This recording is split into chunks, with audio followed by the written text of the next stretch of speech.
Exploring the historical and cultural significance of the ancient city of Ephesus. Ephesus is one of the most ancient settlements in the history of the world, dating back to prehistory. Established before the time of the Greeks, this Ionian city is noted for its location, highly prized by the people of antiquity. Indeed, it holds piece number. First status as a sample of the interaction of civilization in the region because of its favorable position as a bridge between Anatolia and Greece. The Illyrians and Lelegians, the oldest known settlers of ancient Ephesus, who built coastal settlements and major cities such as those at Camac and Miletus, and the Persians, who captured all of these coastal areas, left their traces in the region. But Ephesus, being more resistant to them and becoming their conquest area only for a short while, continued to hold its trading city status, even under the Lydians starting from 560 BC. Historically, Ephesus is known, above all, as the kingdom of King Croesus, and subsequently the Persian Empire's meeting point.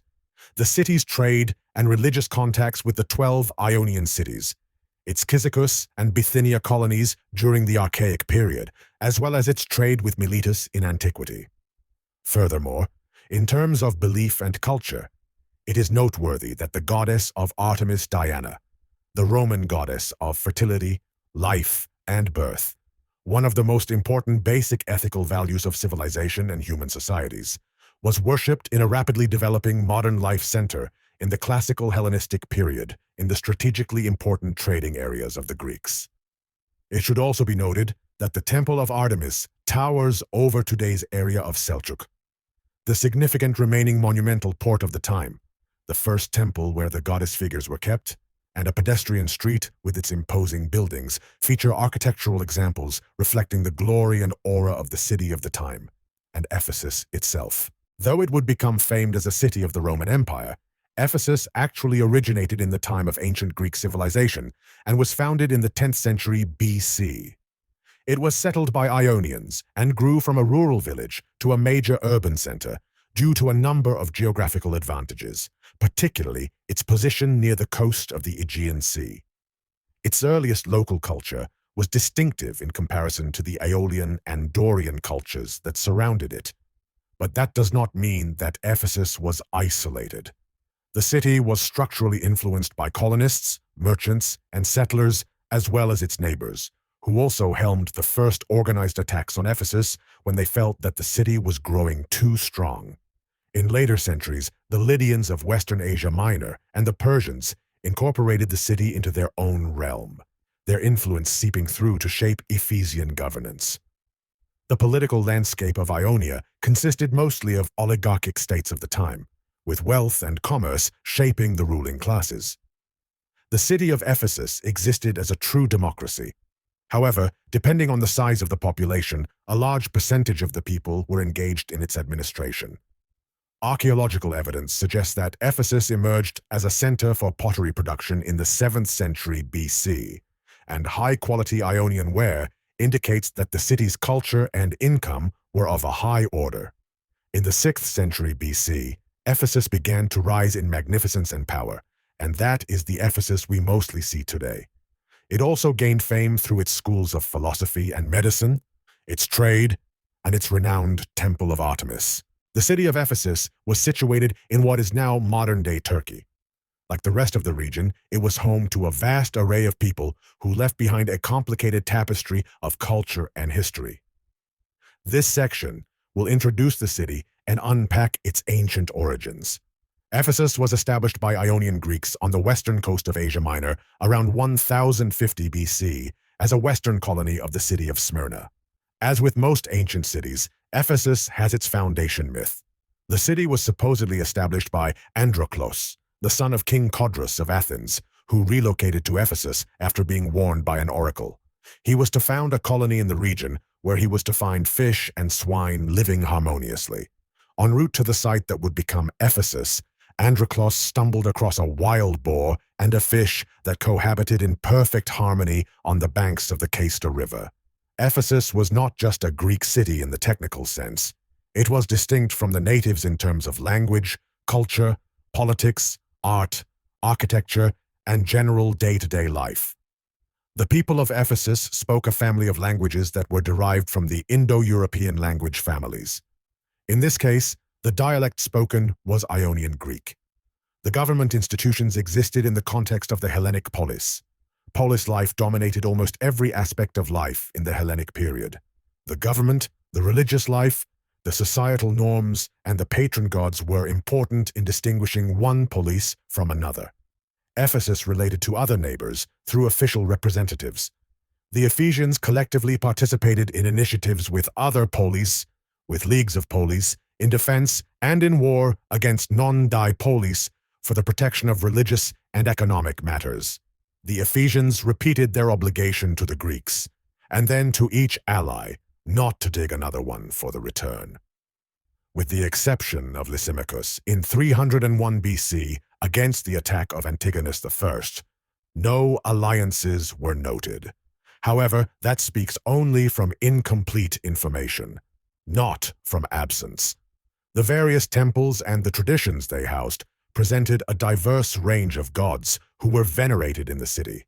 The vast majority of these were Greek gods, including the marginal ones who had not received great recognition outside of the city. The public civic places had been transformed from archaic times into new ones in accordance with the Hellenic customs after the city joined the Greek cultural sphere and were named with Greek religious purposes. It would have been associated with these gods as a central religious image if there was a cult in a public place. Polis life dominated almost every aspect of life in the Hellenic period. The government, the religious life, the societal norms, and the patron gods were important in distinguishing one polis from another. Ephesus is an ancient city that lies within modern-day Turkey. The city's strategic location on the Anatolian coast gave it access to major maritime trading routes, connecting it with peoples and products from around the ancient Mediterranean. The region of Mysia, where Ephesus lies, experienced a period of economic boom from the Archaic to Hellenistic period, around 800 to 200 BCE. The success of the city of Ephesus, which became one of the largest and most influential cities in the ancient Mediterranean, is largely due to its favorable trade conditions. Archaeological evidence shows that Ephesus was originally founded as a small fishing village in Mysia that grew into a larger, more dense settlement by the Persian period. The architecture, writing, and other archaeological evidence show how it transformed from a small village to a bustling cosmopolitan hub. In the Roman period, Ephesus's urban center included Harbor Street, which facilitated movement through the harbor area, as well as a monumental processional road called the Arcadian Way that passed over the hill and connected the city to rural water supplies and the Asian hinterland. Ephesus accumulated wealth in part because of its advantageous location at the edge of the Greek world, near the Mycenaean and later classical civilizations. The rugged and mountainous terrain of the region made it difficult to grow food, and so local peoples in the Anatolian interior turned to raising animals. Wool was one of the key exports of the region, while organizations based in Ephesus supplied olive oil and other goods. The goods, and therefore some of the farmers and traders associated with them, flowed from the Anatolian interior into Ephesus, and in port cities like Miletus, they were then transferred to large Greek grain carriers and distributed throughout the Mediterranean. Of all the buildings that comprise the ancient city of Ephesus, one towers over the rest as a paragon of religious and societal importance. This building is the Temple of Artemis, one of the 7 wonders of the ancient world. Since the 6th century BCE, when the temple was first constructed, the people of Ephesus revered it highly and worked to improve it over the centuries. The height of its 5th century form gives testament to the importance the spiritual community placed in Artemis. However, Ephesians also proudly advertised the wealth of their city through the building of this temple, and they should be described and displayed as such to the audience. The Temple of Artemis was constructed in the 6th century and dedicated to the goddess Artemis. Artemis herself is the goddess of the hunt, the wilderness, and wild animals. As a result of her being a deity, she is a source of spiritual wealth and guidance for the Ephesians throughout their history. Considering the amount of money and time they put into her temple by rebuilding and restoring, it can be inferred that she is a deity whom the Ephesians greatly revere. The Temple of Artemis is a religious place situated in Ephesus. It is a main pillar in terms of the cultural outlook of the people. Generally, religious structures in larger cities are used to indicate the community's wealth. These buildings likewise advertise the community's occupation or lifestyle. Considering this fact, the prime occupation of Ephesians is trading. The Temple of Artemis can be considered a great reflection of these aspects. The Temple of Artemis in Ephesus was one of the 7 wonders of the world. The Temple of Artemis in Ephesus was also known as the Temple of Diana, Artemis being the Greek goddess of the hunt and wild animals. The temple was dedicated to her. As Artemis was the twin sister of Apollo and daughter of Zeus, this was the meeting place of the men who were responsible for the Greek nation. First, it is important to note that Ephesus's Temple of Artemis has strong cultural links. It was included as one of the 7 wonders of the ancient world. The Temple of Artemis inherited this honor in the complete list of the 7 wonders of the world by ancient Greek writers and historians. The reasons for including the structure in a list of wonders are often explained as its hugeness and beauty. Knowledge about Ephesus therefore passed on to many people who may not have been interested in the city itself but wanted to see the wonders. There are many references to the temple in various ancient works of literature. What has also been preserved from ancient times is the name Artemision. The temple's successive destruction and reconstruction accurately reflect Ephesian architecture and Ephesian society's vitality and creative spirit. This focus on loss and restoration has also influenced evaluations and descriptions of Ephesus that have been passed down through history. In the Western world, this feature of Ephesus has played a major role in generating interest in the public.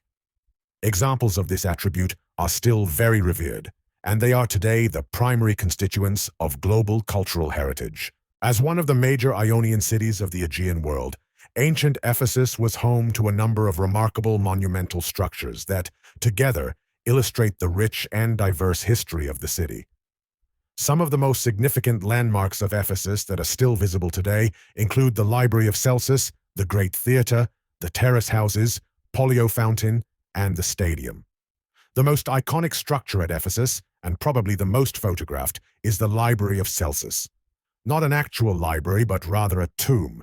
It was completed in 135 AD by Consul Tiberius Julius Celsus Ptolemaianus, governor of the Roman province of Asia. The library is a testament to the high standard of architectural and intellectual life at Ephesus, and signified a desire to glorify the city by means of the Greek and Roman virtues of respect for knowledge and learning, while attempting to make a name for himself across the empire as both an intelligent man and a Roman consul. The library had a huge niche behind the center third-story window, which held a statue of Athena, the goddess of wisdom, between personifications of Arete and Episteme, the personifications of virtue and knowledge. The facade of the library is made of red and white marble, and the colored columns in front of the building are made of Egyptian granite. Above the columns are statues that represent wisdom and knowledge. There are many reliefs on the library's exterior facade. Unfortunately, the sculptures present today on this facade are copies. The originals are in the Ephesus Museum. The Great Theatre was the largest structure of its type in modern Turkey and seated an estimated 25,000 people. In both Hellenistic and Roman periods, the theater is where plays, orchestral performances, and other forms of entertainment took place. It served as a social gathering place where current events were discussed, satires were devoured, bands and choirs filled the air with the sounds of their music, and philosophers debated. Public announcements were made here by town criers, and magistrates gave speeches. The terrace houses are some of the single most important discoveries in Ephesus, dating from the Hellenistic and Roman imperial periods. They are known to have been used at least from the 1st century BC through the 7th century AD. They were essentially apartment complexes for the elites of Ephesus that were built right onto the hillside. The site includes a museum with many of the original architectural elements, ornately carved marble slab floors, and the interior frescoes that once decorated the walls of the famous homes. Some of the most beautiful mosaics and wall images found on the site are of geometrical patterns. The curators of the terrace houses at the time of our visit advised us that the painstaking work is often done by trained professionals using dental tools. The whole project is monumental. Even over 100 years after the site was first uncovered, excavations continue, as does the permanent reburial of the buildings as remains to preserve them against the harsh weather of modern times, using specially engineered plastic coverings and tents. Directly across from the Great Theater sits the Library of Celsus, one of the best preserved buildings in Ephesus and the one for which the city is most famous. Built in the 2nd century AD by Julius Aquila for his father, Tiberius Julius Celsus Ptolemaios. It was designed by a famous Roman architect and was the 3rd richest library of the ancient world, with the capacity to store over 10,000 scrolls. The library was also the last and largest memorial to a major local figure, housing the sarcophagus of Celsus in a crypt.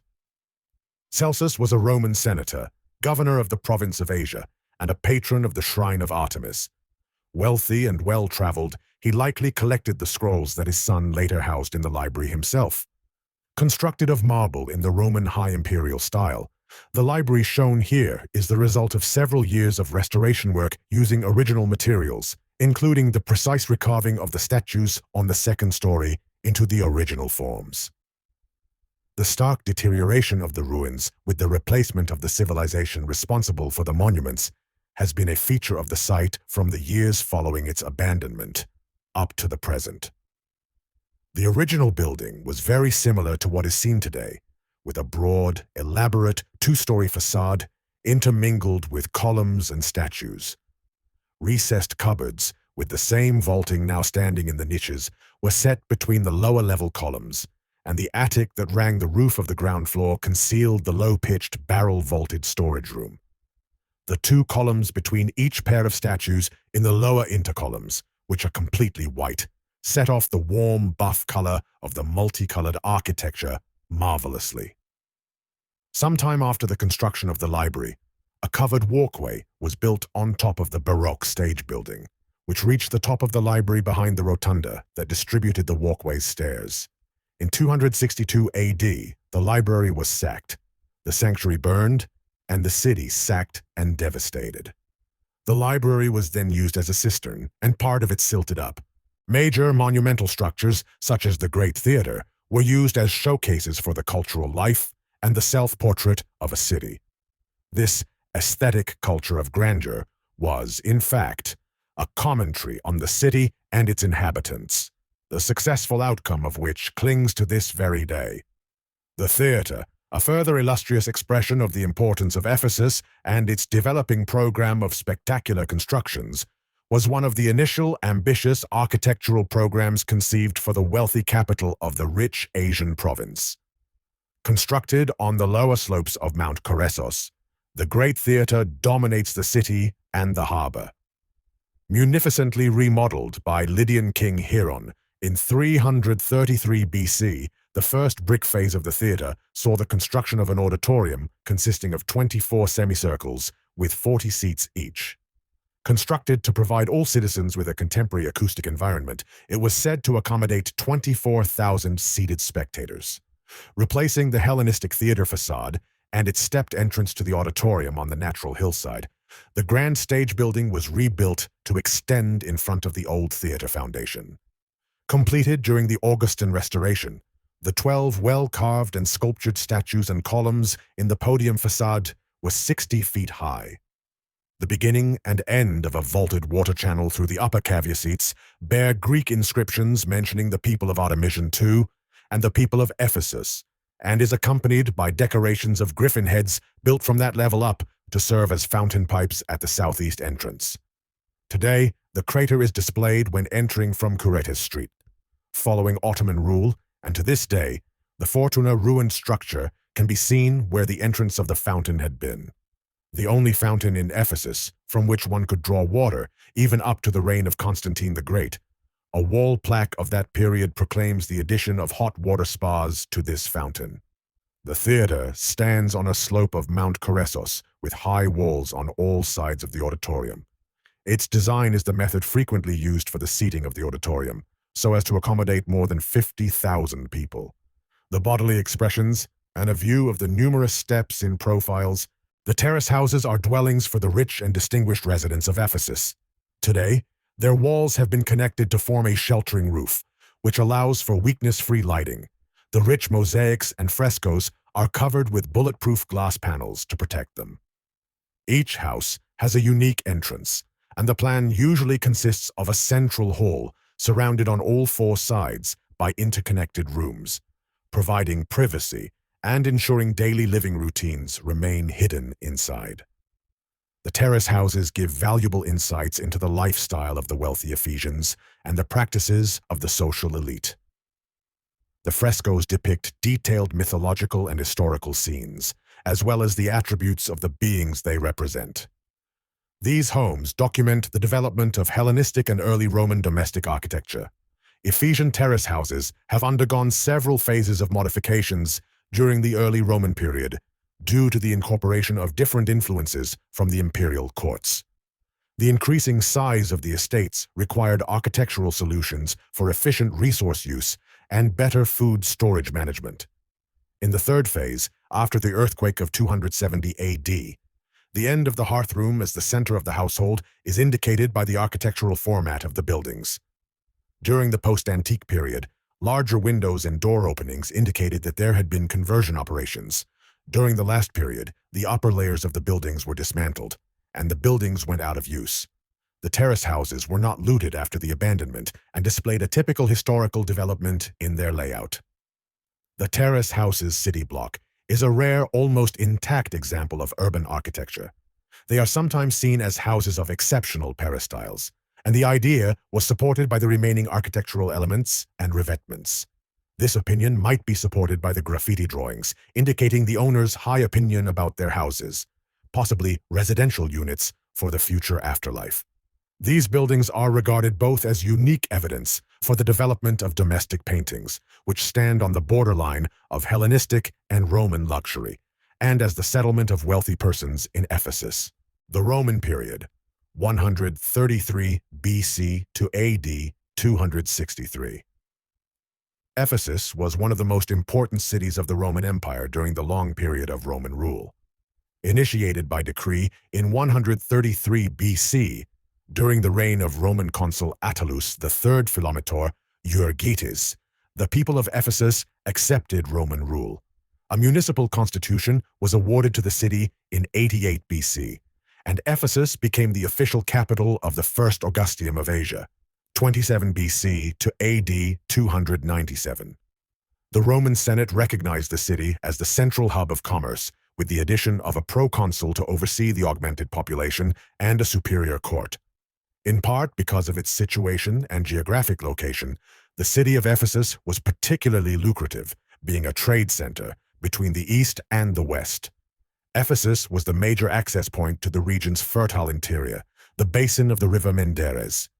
The land to the south was marshy, but it was possible to cross to the south bank, which led to the city's greatest influence as a city street.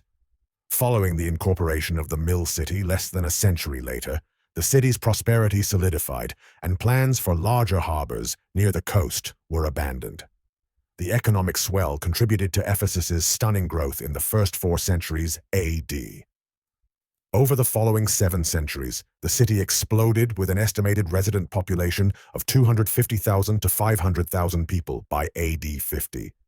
Asia Minor had the world's 3rd largest urban agglomeration, while Rome and Alexandria had the largest and second largest, respectively. The new Roman metropolis was established as a synthesis of Roman and local cultures.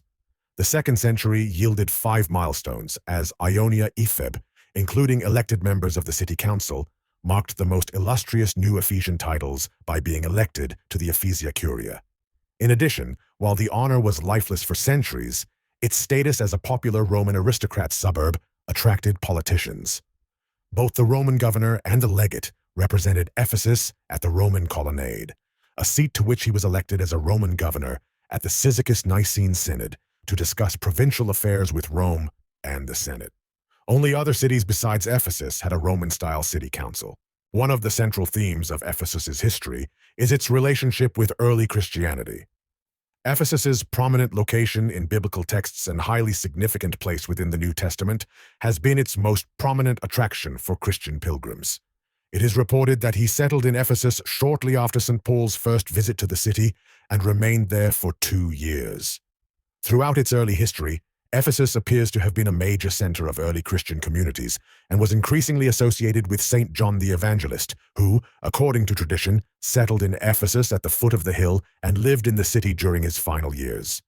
He is also reported to have died on what used to be the southeast slope of the hill that overlooked the farthest end of Curita Street in the city center. In general, however, we have only a limited number of references to the city's church in antiquity, primarily in letters long associated with Ephesus and St. Timothy. In addition to the importance for individual Christians of attending one of the many churches in a city, both Ephesus and subsequently, Ephesus have an importance in church history as an area that hosted wider theological discussions. Indeed, Ephesus played a significant role in the early doctrinal history of Christianity. It famously hosted a council called by the Byzantine emperor and opened in 431, in the course of which the church declared itself against the teaching of Nestorius. Throughout its early Christian history, Ephesus, like Rome or Jerusalem, demonstrated a capacity to embrace and accommodate contradictions, even as it contributed to the evolution of Christian doctrine. Indeed, Ephesus was heavily associated with the worship of pagan deities attacked by Christianity, such as the pivotal Diana Artemis, but its main and most enduring role was to facilitate, both socioculturally and materially, the spread, not to say dominance, votes of the emerging religion in its most dogmatic, apostolic, and ultimately orthodox form within the province. St. Paul and the Virgin Mary. In the Christian tradition of the Mediterranean, areas visited by St. Paul are particularly special. It is from Ephesus that St. Paul conducted one of his most important missionary journeys, founding a Christian community in the city near the end of the 1st century AD. This is one of the significant elements that have contributed to Ephesus being a site of significance in the ancient world, as during this time the city played a critical role in early Christian thought. Additionally, several canonical texts that form the basis of early Western Christian theological thought are addressed to the church in Ephesus, which may have exerted some influence on the subsequent inhabitants of the city. The Virgin Mary is believed to have visited Ephesus in the mid-late 1st century AD, where she is reported to have lived for the last years of her life. It is traditional belief that Mount Coressus at Ephesus is the area in which the lady was visited by St. John, and it is close to this area that the lady's house can be found. The story of the lady's house first came to international prominence through the publication of visions. She remembered an old woman who owned a comforting vision of the mother of Jesus following his death, and that there was much to support the notion that the jasmine-scented house was indeed the house of the Virgin Mary. An early champion of these writings endorsed pilgrimages to the site and officially reinstated the Feast of the Virgin's Assumption. The house continues to be a sacred site today, visited by a pope and recognized by the Catholic Church as worthy of veneration. Ephesus's decline was the long-term result of several factors, among the most notable being environmental changes that silted up its harbor and resulted in frequent changes in its river system, as well as occasional flooding. As sea routes shifted and coastal or upland cities came to wield the economic and political power that Ephesus once possessed, the city slipped into ever greater obscurity. Ephesus was just as much the victim of political upheaval as it was of its always threatening natural environment, as the classical period of Hellenistic culture was hijacked by the rise of Rome and its concerns with more northeasterly cities. After nearly a millennium of human occupation of some sort, Ephesus was gradually abandoned, and many of its structures were taken apart, bit by bit. The major turning point came sometime in the late 6th century CE, when a series of earthquakes, together with rising moisture levels associated with the Meander River, caused massive mudslides that buried most of the city. In the centuries following, what parts of the city had not yet been dismantled or crushed by the surrounding countryside were built over and covered by even more sediments washed in from the surrounding countryside. Today, Ephesus's modern legacy is as the archaeological site of Ephesus, where ongoing work hopes to preserve the site in its current condition, while also seeking to find out as much about the ancient city and its surroundings as possible. As a recognized World Heritage Site, Ephesus is open to tourists who come in droves to witness the city's almost 2,000-year absence of continuous habitation. Visitors from around the world also descend on Ephesus each fall and spring in order to hear new evidence about the change and continuity in the Mediterranean world at an archaeological conference named in honor of Ephesus itself. This gathering has existed since 2015, implying that the significance of Ephesus goes beyond merely its own history to encapsulate the collective and shared experience of a wider Mediterranean world. Ultimately, the steady decline and sudden death of Ephesus is a visible reminder of the impermanence of human civilization. The city has lent itself over time as an important historical parable, a timepiece, speaking to the futility of thinking that large and vibrant cities will always be with us. Ephesus is an ancient city located in the coastal area of Ionia, present-day Turkey. Excavations and renovations have continued since Ephesus was designated to be a World Heritage Site in 2015. In addition to being selected as one of the 4 largest sacred sites in the world, it is also the largest city of the Ionian League by the 1st century BC. For these reasons, Ephesus today, despite the destruction caused by various wars and earthquakes, is an important source of knowledge by protecting ancient heritage. On June 5, 2015, during the 39th meeting of the Permanent Committee of UNESCO, Ephesus, the Virgin Mary Church, and St. John's Basilica were registered as a World Heritage Site. Under cultural and natural criteria, this organization puts some places in the world on the World Heritage List that have universal value and are of historical, aesthetic, archaeological, scientific, or ethnological significance. Ephesus was presented to the World Heritage Committee on the grounds that it met several of the criteria for cultural heritage at the 39th meeting held in the German city of Bonn. Based on the fact that it represents a masterpiece of human creative genius, is a unique testimony to a cultural tradition, or a civilization that is getting lost, is an example of important change in human history, and is directly related to contemporary cultural traditions or living civilizations.